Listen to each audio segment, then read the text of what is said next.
managdiha mo. They exemplify what?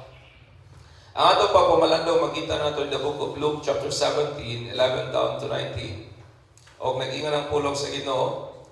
Now, it happened as he went to Jerusalem that he passed through the midst of Samaria and Galilee. Then, as he entered a certain village, there met him 10 men who were lepers, who stood afar off. And they lifted up their voices and said, Master, O Jesus, Master, have mercy on us. So when he saw them, he said to them, Go, shew yourself to the priest. And so it was that as they went, they were cleansed. And one of them, when he saw he was healed, returned and with a loud voice glorified God, and fell down on his face at his feet, giving him thanks. And he was a Samaritan. So Jesus answered and said, Were there not 10 cleansed? But where are the 9? Were there not 80 found who returned to give glory to God, except this foreigner? And he said to him, Arise, go your way, your faith has made you well. Ang imong pagtuo nakaayo nimo. Sa Bible mga igsoon daghan tag mabasa nga mga example nga nagdala og kamatuoran nga buot sa Dios iyang igatudlo ug ikapaabot ngadto sa iyang mga katawhan. Gikan sa kinabuhi sa mga tao, gikan sa ilahang kadaugan ngadto sa kapildihan, gikan sa mga manana o ngadto sa mga katawhan, gikan sa kapanahonan o guban pa. Ang Ginoo nagadala og mga ingana nga mga senaryo to impart truths o pag-impart og butang nga gusto niyang itudlo sa iyahang mga katawhan, mga igsoon. Si John Maxwell ningon siya, a wise person learns from his mistakes. A wiser one learns from others' mistakes. But the wisest person of all learned from others' successes. Ingon ni John Maxwell nga kinida ko ng taong magyalamon, magkat-on gikan ba sa sipyat sa uban. Pero katong mas wise pa, magkat-on gikan sa kaning nag-learn siya from the successes o sa kauswagan o sa kalampusan sa uban, mga igsoon.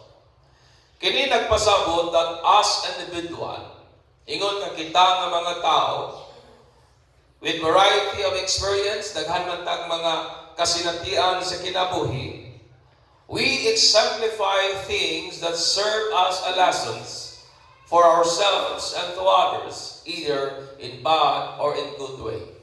Kita ingon nga mga individual being naga-exemplify ta, nagapakita tag mga butanga, nagabilin pagtulunan ngadto sa uban, ingon man kanato sa maayo man o sa dili maayo nga pamaagi, mga igsoon. Ang hinubay sa napulo ka lepros o the narrative of the 10 lepros who was held by Jesus, but only one returned back to give him glory. And the one who returned back exemplify us a lessons. Unsa na nga lesson that help us through sa atong lakaw, sa atong walk and service to Christ.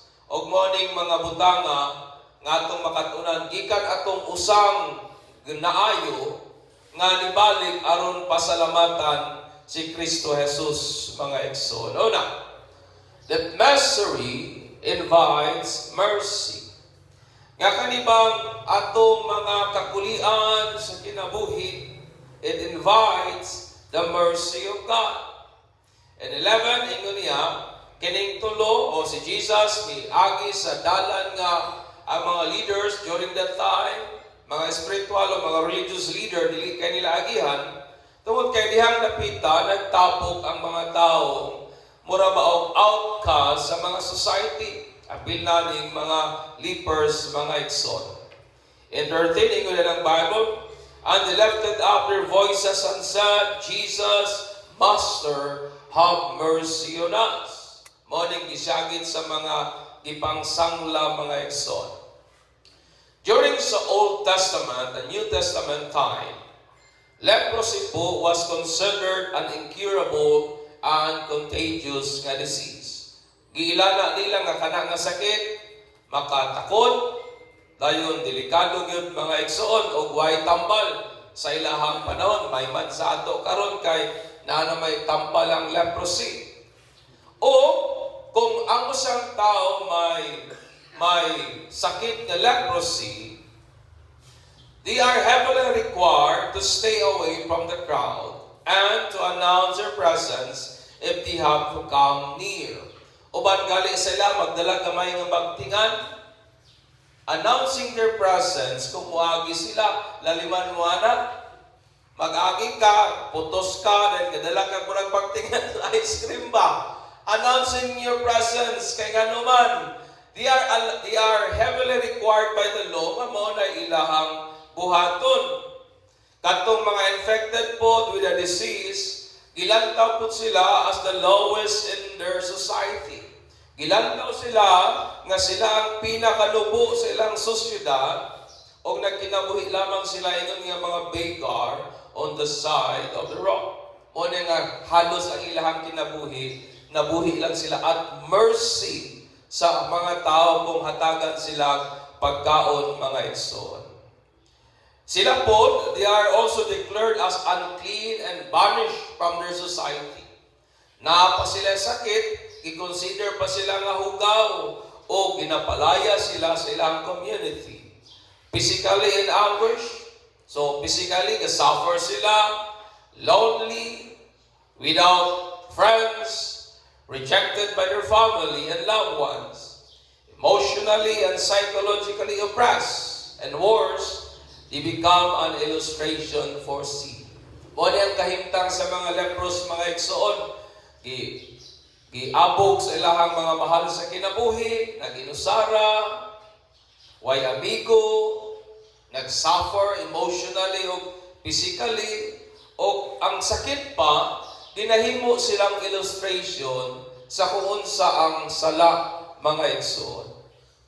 So kaning napulo ka mga believers longing for quite some time for Jesus nga moagi sa ilahang dapit, believing that only Jesus can help them in their deplorable state. Kaya nagtuo sila nga wagi makatabang nila sa ilahang labing makaluluoy nga kahimtang og sitwasyon, mao lamang yun si Jesus mga igsoon.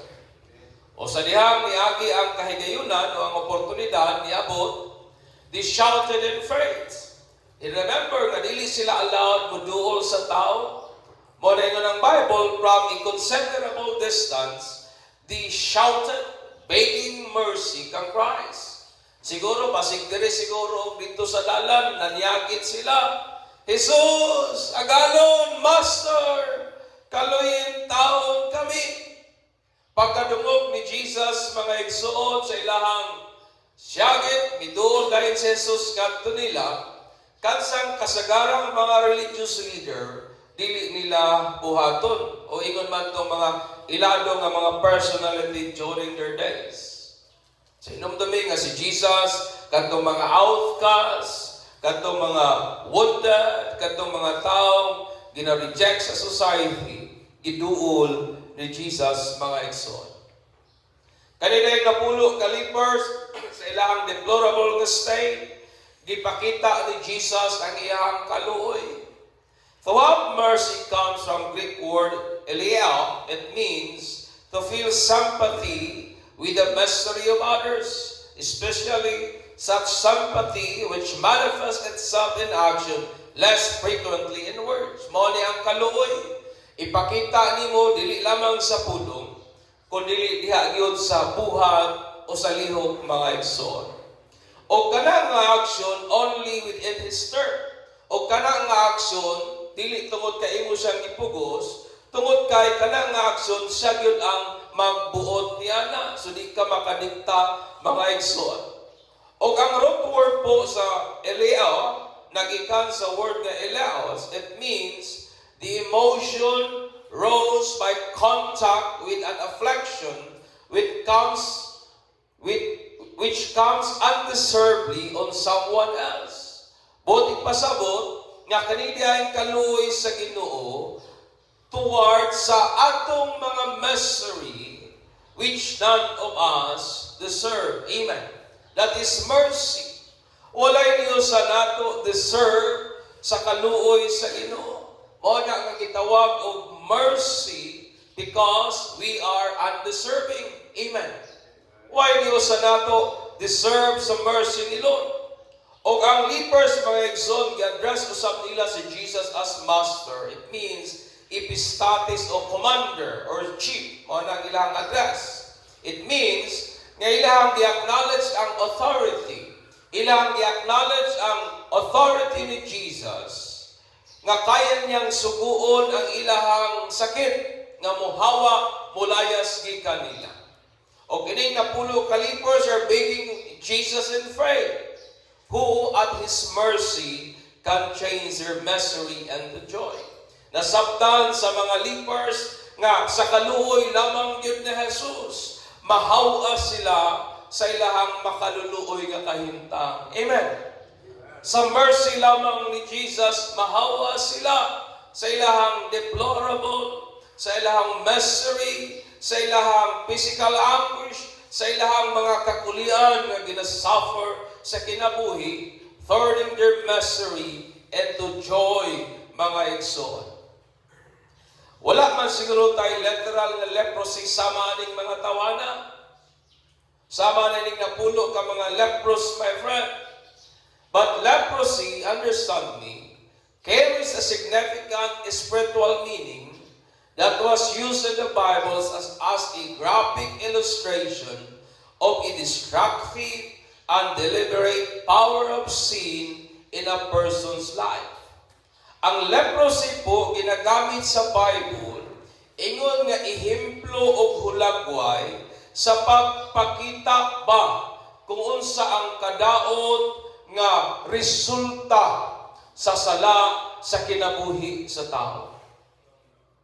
Ginagamit na nilang hulagway, paghulagway sa maot, ngilad, o dili gyud ikalipay nga consequence o sa resulta sa sala sa kinabuhi sa usa ka tawo, mga igsoon. Understand me, brethren, all of our misery in life nag-ugat yun na sa sin, where no human endeavor can cure. Bisan pag unsaan imong paningkamot, wag yun tayo mahimo pagsulbat sa problema nga ang ugat salak, mga igsoon, where no enough achievement can compensate. Walay igong butang nga imong makabut nga makapahupay niya na, nga walay igong compliment can mend. It means nga bisan pag unsay paningkamot, discarding buhaton sa tao, wa gid siya mahimo batok igsuon sa kahimuan sa sala sa iyahang kinabuhi.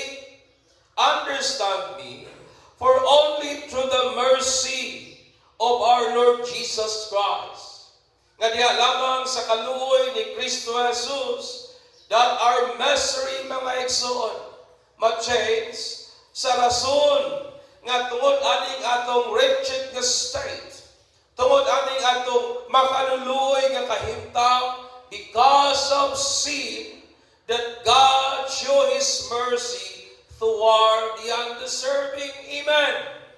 Bisan pag maayo kahit ang balay, bisan pag wala tay pisikal nga balatian, bisan pag hayahay o haruhay ang atong kahimtang sa kinabuhi, but kung ang usang tao naulipon sa sala, in the eyes of God, you are miserable, mga igsoon. That's why sa kaluoy lamang ni Jesus Christ, by the mercy of Jesus Christ, wa man tay mahimo sa atong kahimtang, wa tay mahimo sa atong sinners na stay. Because the Bible said, mga patay kita sa atong mga sala, ug tungod niya na naluoy pag-ayo ang Ginoo sa atoa, busa iyang ipadala ang iyang anak nga si Jesus. Tungod kay diha lamang sa iyang anak nga si Jesus, ang ato ang alaot nga kahimtang mahimong He can turn it into blessedness, my friend. Amen. Diha lamang kang Kristo Jesus. Nga atong alaot, makaluluoy nga kahimtang, gibalin niya og nahimong bulahan kita makaigsoon.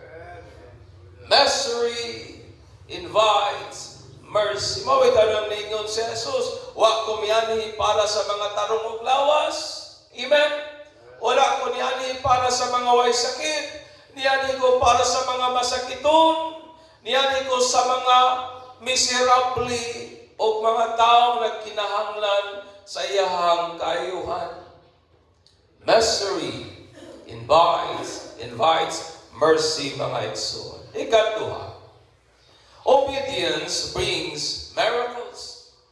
And 14, ingon niya, so when he saw them, sa diyang nakita nila sila, he said to them, go show yourself to the priest. And so it was that as they went, they were cleansed. Wa man giayon ni Jesus ang mga tao diha dayon. Ipakita ni Jesus ang iyang mercy, pero wala sila giayo diha dayon. May mga senaryo nga, may giayo si Jesus diha dayon, pero kaning 10 lepers wala. Pero gihatagan sila command that prove their faith. Jesus give them a command nga mag-prove, magpamatuod sa ilang faith. Nga mao nga ilang ipakita ilang kaugalingon ngadto sa mga pari. Nga una-una nato murag sayon lang buhaton, pero dili mga igsoon. Nganong ilang mang ipakita ilang kaugalingon sa pari at the first place? Mao ang reason. Ang balaod nag-require that only the priest can declare the lepers clean after being healed. Muna nga, human sila nga, bisan pag maayo sila sa daghan nga pamaagi, kinahanglan nga muadto sila sa pari, kaya ang pari mo deklarar nila nga naayo na gyud. So muna requirements sa law. And the very reason why, nga nung ihatagan sila ni Jesus sa mong sugo, nga ipakita ang ilang kaugalingon ngadto sa pari, pero hinumdumi nga wa pa sila naayo anang higayuna. Ang ilahang lawas puno pa sa sangla, and here comes Jesus ingon, hala, sige, ipakita inyong kaugalingon ngadto sa pari para declare mo sa peace nga ayo na mo. Pero wala pa sila naayo. May gipangbati pa sila, mga igsoon. So samtang ilahang obey ang command ni Jesus, while grumpily walk under the heat of the sun, maybe siguro ba nila ito, luoy kayo nilakwan kay, ma-deform ba ang lawa sa tao pag naisangla? Kabantay mo, anak? Mausap ang figura sa lawa sa tao. Mausap imong nawong, mausap ang imuhang purma sa lawa. Siguro, lain kung siguro to silang nilakwan. Dahil kadala pagtililing, announcing their presence, para nga di sila batuon sa tao, walking toward the temple, under the heat of the sun, naglisod og lakaw, just to show themselves to the priest. Tanawan ninyo, mga igsoon, while walking, while nga nagalakaw sila, hinay-hinay po silang naayo. Amen. While nga nag-obey sila kang Christ, hinahinay og lakaw to the temple, hinay-hinay po nga nagakahapsay ang ilahang panit. Hinay-hinay nga naayo ang ilahang balatian until nga usa ka Samaritan, iyang namatikdan, iyang naobserbaran ang nahitabo sa iyang lawas pa. O unsa na gibuhat sa Samaritan, mga igsoon, bibalik dahil siya dito, mga Jesus. Wala siya may malayon sa templo. Dibalik siya, giving Jesus all the glory and honor, mga igsoon. Kanina tudlo nato that dili tanang milagro sa kinabuhi instant. Dili tanang miracle sa life, my friend, it happened instantly. Some happen gradually. Amen. May mga milagro sa kinabuhi nga kakahitabo, hinay-hinay. Amen. Natay common notion towards sa butang nga para nato murag imposible o mingon na banayta milagro ra gyud sa Ginoo ang makabago ana, di ba? Milagro ra gyud sa Ginoo ang gikinahanglan ana. Si Apostle Peter nagsulat siya ngadto sa mga faithful nga mga babae toward their unbelieving husband, iyang ingon, in the same way, wives, submit to your husband, so that even if some of them do not believe the word, they will be won over by your conduct without your saying anything. Nga kining inyong mga banang, wa nagatuo kang Kristo, inyong makabig, pinagi sa inyong mga maayong gawin, as they see your respectful and pure behavior.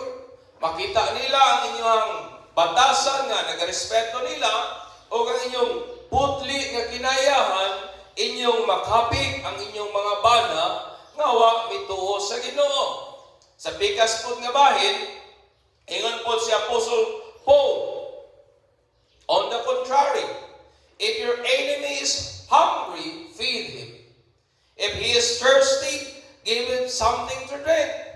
For by doing this, you will heap fiery coals on his head. O sa inyo sa Bible, kung nada ko kay kaaway, kung gigutom siya, inay mong tapan, paisna ka. Kung giuhaw, tagay ko.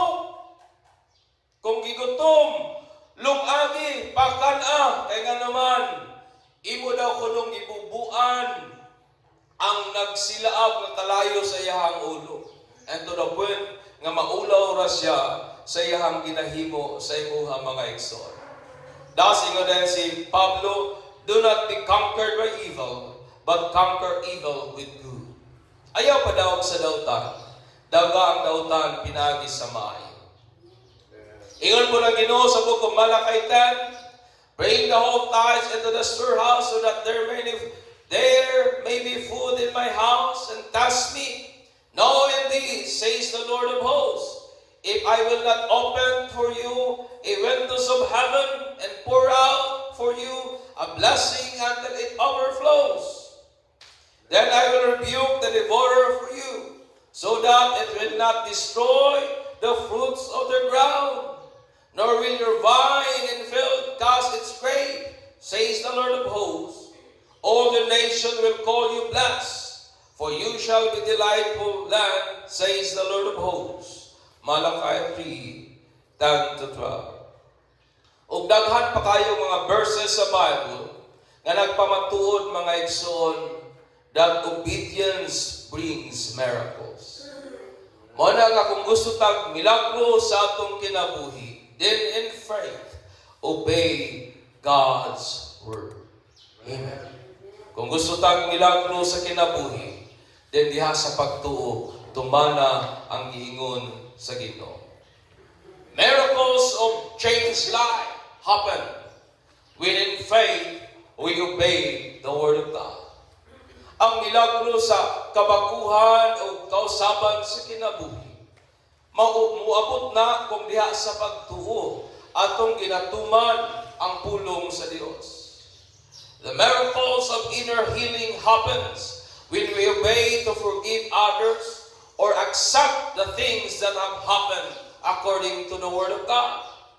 May mga mahitabo o may mga butang na hitabo sa atong kinabuhi that wounded us.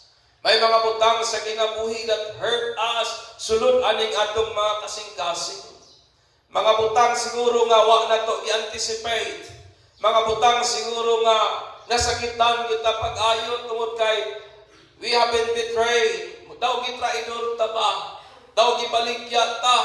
Pero sa inyo sa Bible, maayo lamang ng atong sulod nga mga kasakitan kung mutuman ta sa giingon sa pulong sa Ginoo nga mopasaylo. Amen. Kung mutuman ta sa giingon sa pulong sa Ginoo nga dawaton ang usaman ang nahitabo, mag-move on, dawaton by faith, according to the Word of God. Amen. Miracles of healing happen when we obey God's Word, mga igsoon. Sa atong kinabuhi, the miracles of peace happen when in faith we surrender our whole lives to God according to His Word.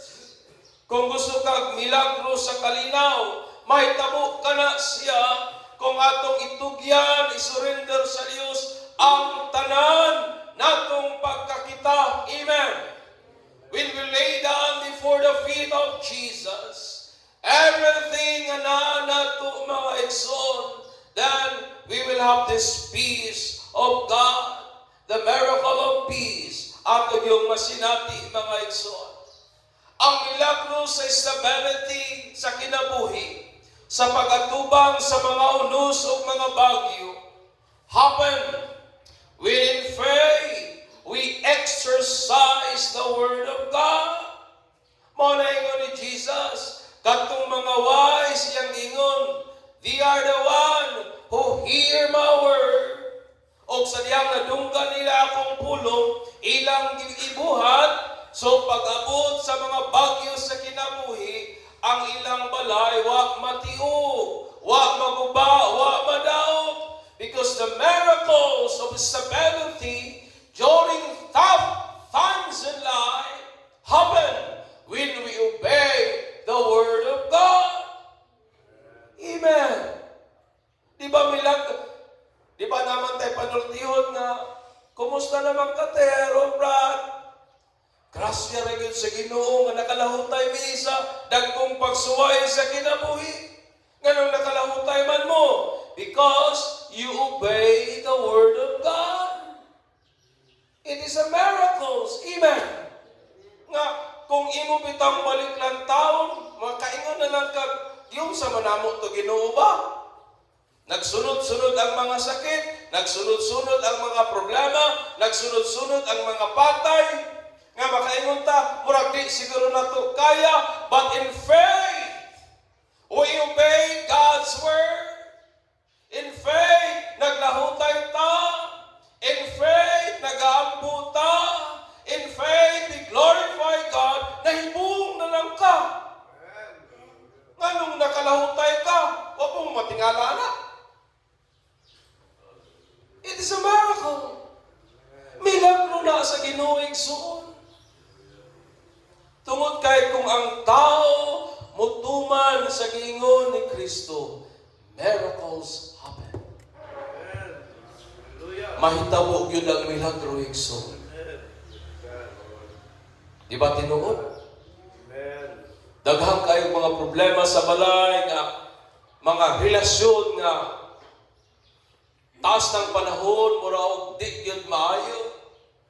Pero may isang tao ni decide, Lord, hapit naman yung kunin mo kaon. Akong duulo ng atong gikabitlan, mangayo kong pasaylo, Ginoo. And so what happened? The miracles of reconciliation na hitabo. Naayo ang sulod. Napasiguli ang relasyon nga nabungkag anuman kung ang tao mo-obey lang yun sa pulong sa Ginoo, mahitabo yun ang milagro igsoon. Amen. Ako, di kahit ko magtuo, mamalandong bitaw ko sa dagat sa akong kinabuhi, di ko magtuo nga matarong akong kinabuhi, oy. No? Di ko katuo. It's a miracle gikan sa Dios, my friend. Amen. One thing is certain, my friends, sa kinabuhi, that miracles happen when we obey God through His words. Amen. Tanawa ka rin yung kinabuhi, di ba?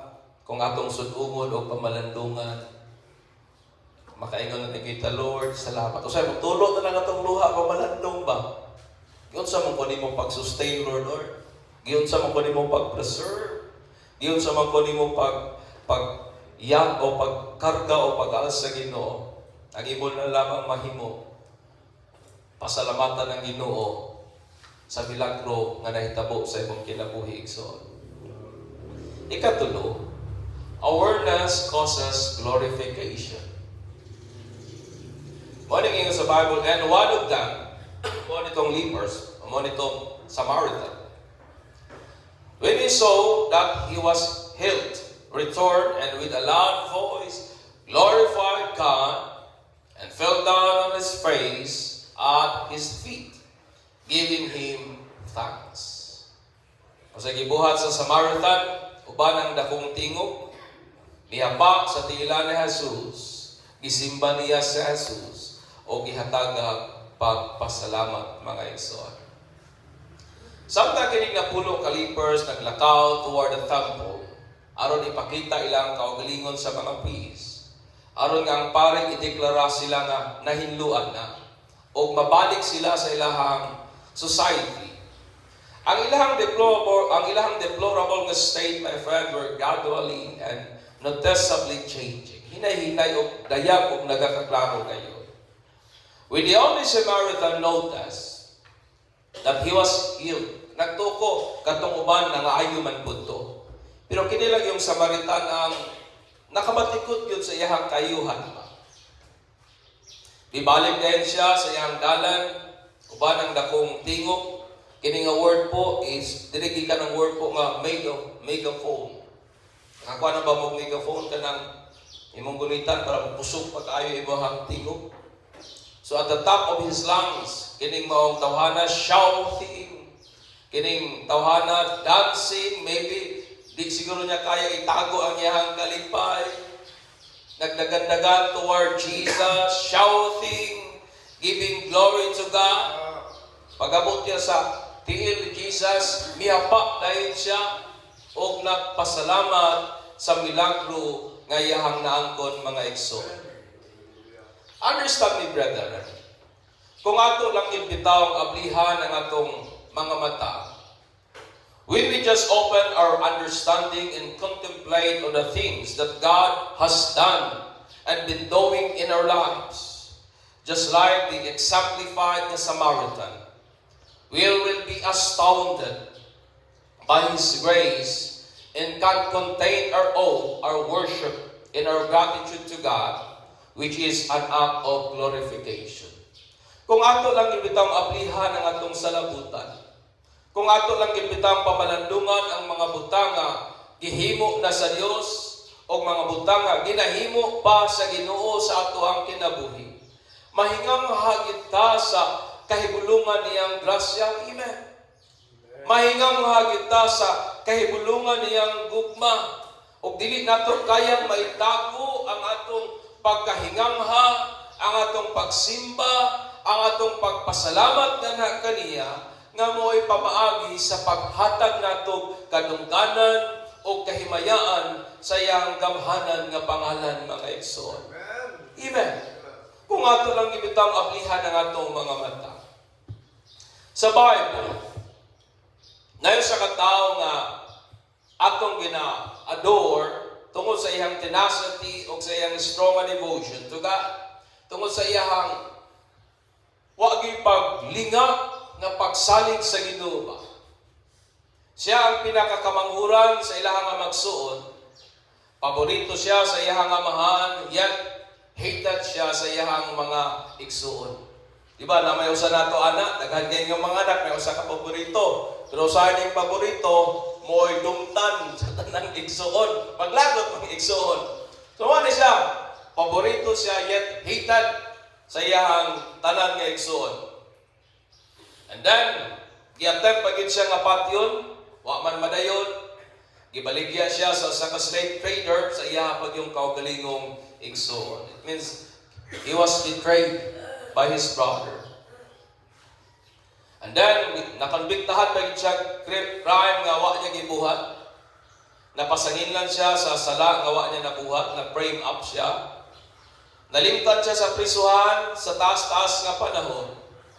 And then, he raised to power tungod kay naman siya gift of interpretation. Nahimo siyang usa sa pinakagamhanan nga tao sa land of Egypt, ikaduha kang Pharaoh. Og naay dakong famine nga niabot sa land. May grabing hulaw nga niabot sa land ana nga panahon na.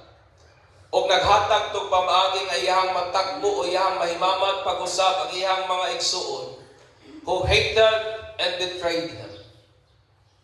Daghan kayong mga misfortune nga naitabo sa iyang kinabuhi. Instead of resenting and blaming them for all the unfortunate event that befalls upon his life, inay iya untang masulon, inay iya untang awayon, iya untay inay nga kanabitang sukmatan, kadtong mga igsoon iya nga hinungdan nga nagsuffer siya mga kasakitan sa kinabuhi. Instead, my friend, his discernment to the things that happened was exceptional. Apan ang iyang judgment o ang iyang pagpamalandong sa mga kapaitan nga nahitabo sa iyang kinabuhi, pinasahi, tungod kay niingon siya. Tanawon sa iyang giingon, as for you, you meant evil against me, but God meant it for good, in order to bring about the present result, to preserve many people alive. Ingon sa maong tao, katong inyohang gitinguha nga dautan para nako ang inyong plano, pati yun magidunta ko. Ang inyong plano, di yun maayo para nako. Pero God meant it for good. O sa purpose sa Ginoo, para nga maluwas kamo gikan ining dakong hulaw.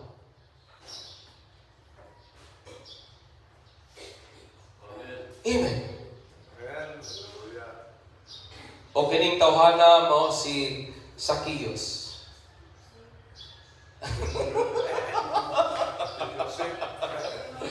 Si Joseph igsuon nga bana ni Mary, dili. Si Joseph nga anak ni Jacob. Naminaw gid kayo. Hallelujah. Only when we allow the Holy Spirit to enlighten our limited human understanding toward the hard and difficult realities in life and belief of His Word, that God works all things for the good of those who love Him and are called according to His purpose, we can be aware of the things that lead us to glorify God. Lisod para nato ang pag-comprehend, labi na sa mga kasakitan o mapait nga panghitabo sa kinabuhi, nga mohatod nato sa pagpasalamat sa Ginoo. Pero mahitabo ka na igsuon kung atong tugutan ang balaan nga espiritu nga hayagan ba, lamdagan ba ang atong limitadong panghunahuna sa pagsudong sa mga malisod nga realidad sa kinabuhi, diha sa pagtuo sa iyang pulo, nga ang tanang butang, all things work for the good of those who love Him. Amen. Amen. Ang tanang butang, ginapabuhatan sa Ginoo para sa kayuhan niyatong nahigugma niya o iyahang itawag sumala sa iyahang katuyuan. Only by this, we can be aware of the things that lead us to glorify God. Amen. Kung ato lang yung ablihan ang atong pagpanabot uban sa lamdag sa Espiritu Santo, daghan kay mga butang sa kinabuhi nga atong pasalamatan sa Ginoo. Amen. Daghan mga butang sa kinabuhi nga atong pasalamatan sa Ginoo. Gikan sa mga gagmay o dagkong mga butang nga nahitabo sa atong kinabuhi. Ako bitaw mamalandong ko sa ito, Lord, wala siguro ko na pastor Ginoo ahan na kahapon diri karon ba? Diri man may gabi kahapon nag-istorya nilang nanay. Dayon istorya lagi sa mga naudlot nga mga pangandoy sa kinabuhi ba? Mga frustration sa life. Ingon ko nga sos, ako magyong pinakapangandoy, mahimo magyong man in uniform, mo gid akong damgo sa una pa, mahimo PMA, ganahan kay ko. Itong snappy mo gid akong ganahan. Ingat po rin akong asawa, kung sundalo ka pa, kay putong man ka, isok mo kayo ka, basit patay na ka. kung posible po, basin po. O kung natuman man siguro na, basin ingon niya, basin wala po ka sa kamot sa Ginoo. O ingon po si nanay, di man po ka mahayanak kung unsa po ka karon. Kung imo bitang pamalandungan ang mga nahitabo sa kinabuhi, usay natay mga plano nga wa natuman, pero naman day mas maayong plano ang Ginoo. And because of that, kung imong ma-realize, moingon na lang Lord, salamat. Imo ang kahimayaan, Ginoo, imo ang kadugan. Tungod aning kinabuhi, awareness cause glorification. Kung aware lang kita, kung ato lang yung ginabantayan, o kung ato lang yung ginaablihan ng atong salabutan, sa mga butang ginabuhat sa Ginoo, sa atong mga kinabuhi, muhatod yun na kanato sa pagpasalamat. Amen. Hallelujah. The only Samaritan among the 10 lepers exemplifies great lessons in life. That only through God's mercy have we been healed from our mess. Luoy kay tao. Kaluoy na gyud sa Ginoo nganong nakahawas ta aning atong alaot nga kahimtang. Ingon pa ni Pablo, we are wretched. Alaot kay ta sa ngatanan, which is caused by sin. That obedience to God's word will certainly bring and enable us to experience miracles. While laing Yahweh sa milagro, ang pagtuman sa pulong sa Ginoo. And that through the enlightenment of the Holy Spirit in our limited understanding toward the hard realities of life, we can be aware of the things according to His reliable word that causes us to give God the glory. Amen. Muhatod nato sa pagpasalamat kayo sa Ginoo.